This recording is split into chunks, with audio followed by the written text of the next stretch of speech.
I'm Leo Sidran with The Art of the Story. Jazz is often described as a scene, but scenes don't survive on their own. They need containers. Spike Wilner, pianist, club owner, and longtime steward of Smalls and Mezzrow jazz clubs, puts it simply. The scene is alive. It's like electricity. It's out there, and when you create a capacitor, you can draw it in and it'll hold the charge. In New York City, with the jazz community, with musician community, it's so powerful that all you have to do is create a capacitor to conduct it in, and it'll fill. But you have to know how to do that right. Wilner is not just the person who runs the room. He's a working jazz pianist who came up inside the music through the deeply social ecosystem of New York jazz. Smalls Jazz Club opened in 1994 in a West Village basement, founded by Mitch Borden. There was no liquor license. It operated around the clock. Musicians slept there. Jam sessions ran every night. It wasn't efficient. It wasn't sustainable.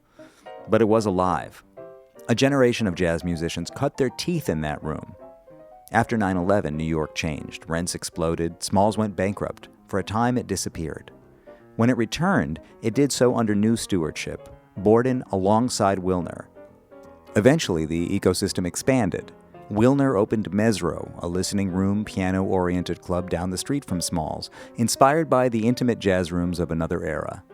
Together, the two venues now host dozens of performances each week, anchoring a downtown scene musicians from all over the world still gravitate toward. And now, Wilner is expanding again. Next month, he opens a third venue called Jazz Cultural, this time in Midtown Manhattan. For much of the 20th century, Midtown was one of the great centers of jazz life in New York, home to the legendary clubs of 52nd Street, where musicians like Charlie Parker, Dizzy Gillespie, and Thelonious Monk forged the sound of bebop. Today, much of the scene lives either uptown or downtown, leaving the center of the city, still the busiest crossroads of tourism and foot traffic, largely hollowed out. Wilner sees an opportunity to reconnect the music with that energy. Because a club, he insists, isn't just a physical space.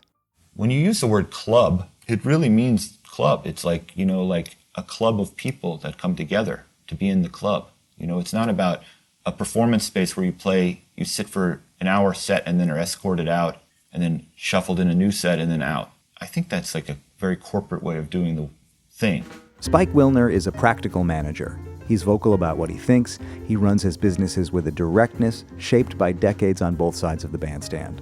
But being the steward of these rooms is not trivial for him in any way. He talks about jazz the way some people talk about faith.